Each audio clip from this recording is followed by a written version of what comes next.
You're not alone. The universe is moving mountains to bless you right now. If you are seeing this video, this is your sign that you are never alone. I am here. I am rooting for you. Even if you don't know me personally, I don't know you. We've never met in real life. We know each other energetically. We're connected energetically. And I'm here to tell you that you are not alone. There are so many people that are rooting for you to get what you want, okay? Your ancestors, your friends, okay? People in the past that have known you. All these people, all these characters that you've manifested in your life, even the ones that you thought were ops, they all exist for you to grow, ascend, transform into the highest, best version of yourself so that you can manifest everything you want like that, okay? The universe is literally rearranging things for you to get what you want. You are never, ever alone. You are so deeply supported. In fact, like, you are so divinely supported. You're so deeply supported that even if you don't think you're supported, that belief that you're not supported is still support, right? That's what Bashar said. I believe someone did ask him the question of like, oh, like, you know, I don't feel supported or something. And he said like, well, then you're supported in the notion that you don't feel supported. So that support's still there, right? You just got to make sure that the form in which the support is there is one that really serves you, okay? I'm really seeing here that a lot of you are tapping into this higher timeline. I'm seeing that you're jumping to a higher frequency. Okay, higher timelines because of this shift in your frequency. I feel like your frequency is rising. I feel like there's something that you've been doing differently. Maybe you've been changing up your routine, right? Sixth house Virgo energy, or maybe you've been tapping into your third house energy, right? Third house Gemini, oratory skills, energy, verbal communication, or maybe art. You know, like Pisces, 12th house energy. Maybe you've been making some art, or maybe you've kind of just been going out, socializing more. Leo, fifth house energy, or maybe you've been getting your finances together, you know, becoming smart when it comes to money. Second house, you know, Taurus energy. Maybe you've been transmuting a lot, you've been transforming a lot. Eighth house Scorpio energy, right? I know I listed a lot of different signs and houses. Those are just like, you know, what came to my mind. But I'm seeing that you're really tapping into all these different aspects of yourself that may have been dormant but have always been, you know, within you all along. But you're tapping into these different energies and aspects within yourself, within your psyche, within your birth chart, that are going to help you transform into that next phase of being, that next phase, that next timeline, a higher frequency, okay? I'm seeing that you're going to be meeting new people. I'm seeing new characters are definitely coming in.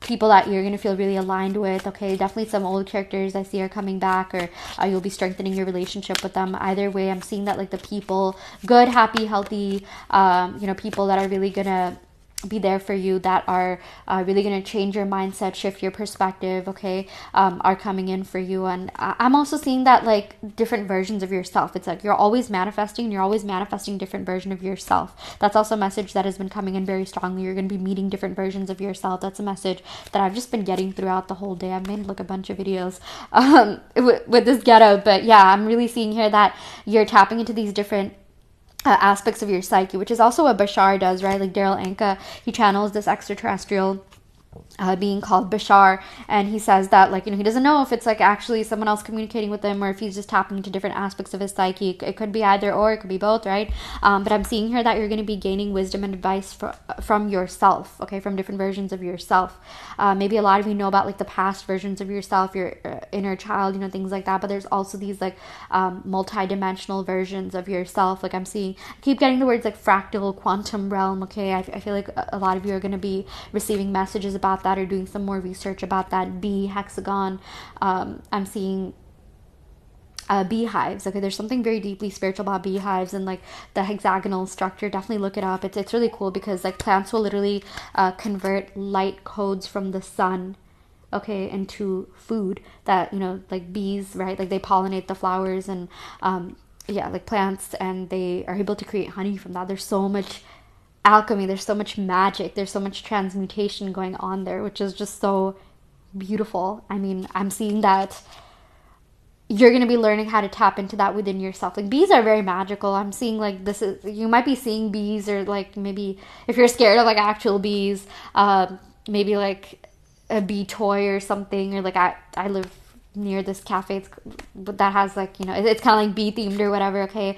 But I'm really seeing that you're going to be learning about things that will reinforce that magic within you, the manifestation abilities within you. You're going to be reading about things, learning about things that are really going to be shifting your perspective on things, on life, on people, and just, you know, everything, maybe even like the thing that you do for work, okay? But you're going to be reading about experiences that are magical, that are going to make you feel all good and warm and fuzzy inside, okay?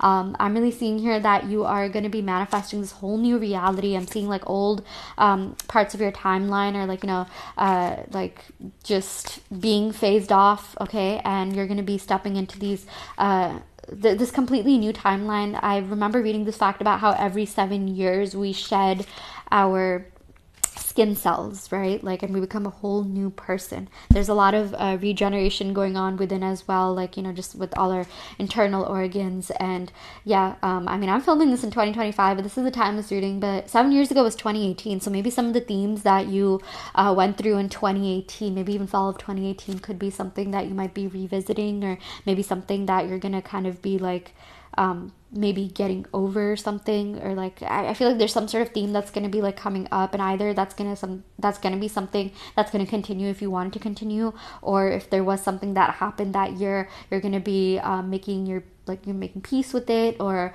you're going to be you're going to be transcending that in some way, shape, or form, right? So maybe 2018, maybe if you had like, you know, a hard time in like college or something, maybe you had a hard time trusting your wisdom, trusting your intelligence, right? This is the year where you're gonna like step into that and be like, you know what, no, I trust my wisdom, I trust my intelligence, I am so smart, right? Like there's some zodiac signs that definitely remind me of like intelligence, but like intelligence in different forms. Like Pisces is all about like, you know, like just being intuitive, being very like aware of energies around us, right? Like Aquarius, Libra, Gemini is all about like that quick, like sharp wit type intelligence, right? I mean, every single sign has like a different form of intelligence, but I'm seeing like, for example, if that was something you doubted because maybe you felt like you weren't like the best student, or maybe like, you know, college or school was hard for you, like I'm seeing that you're going to be finding some sort of outlet or something else that's going to really reinforce the magic that you had within you all along. Because I know a lot of people who may not have done that well, like, you know, in like the traditional subjects or the STEM subjects, but they're like amazing when it comes to art. They're really good at channeling energy.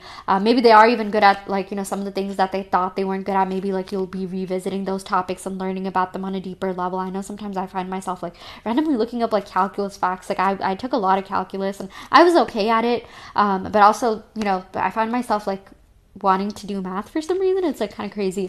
Yeah, and even matrices, right? Like I took this class, it was called linear algebra, where I would solve like matrices like all the time in that class, okay? I want to say like matrices, but I know it's like matrices. That's like the plural of matrix. And I've been learning a lot about like the matrix in general, right? Like, oh, we gotta hop out of the matrix and like the rat race and all that. And I'm almost wondering like, were the matrices that I solved in linear algebra, like, can I apply that knowledge in some way, shape, or form, but maybe in an unconventional way? Like, yes, there's like the solving aspect, but like I think math is actually very like deeply spiritual. A lot of it is like actually very abstract and like conceptual, right? Of course there's like the physical problem solving, but like when you apply it to different areas of your life, you can actually get a lot of like, you know, really deep insights about yourself, about life, okay? There's other ways of gaining wisdom that I'm seeing a lot of you are going to be tapping into, and it's gonna pay off in so many different ways, shapes, and forms. And I feel like there's a lot of like very big things coming into your life. You're manifesting abundance, and everything that's happening is preparing you for these things to come in. That's been like a recurring message I've been getting in pretty much like every reading that I did today. And this thing that's going to be coming in is going to be like amazing. Like there's some big shift that's happening here. It's interesting because I'm filming this during October, but this is a timeless reading. But there's this thing called October theory, where a lot of things like, you know, kind of switch up during October. This is like a very pivotal part of the year, and I believe April too. Like March and April and October, there's like different theories about that people have like come up with. Like comment down below if you know more about that, or something significant has happened to you in like the last, like, you know, couple of Octobers from like the last couple of years. I always like looking at like the themes of like, you know, transitional times of the year, like fall equinox, especially like autumnal equinox and spring equinox. I feel like there's a lot of like shifts that happen during that time, a lot of new characters, a lot of new timelines, you know, that get built during that time. So yeah, anyways, I will go ahead and end the reading right here. I really hope this helps. Take what resonates, leave what doesn't. You always have a free will in your reality. I do want to let you know that I offer in-depth tarot readings, as well as manifestation coaching, and also custom subliminals. So if you're interested in any of these services, check out the description box below, where you'll find my website. You can sign up for the services through my website. And yeah, thank you so much. Love and light.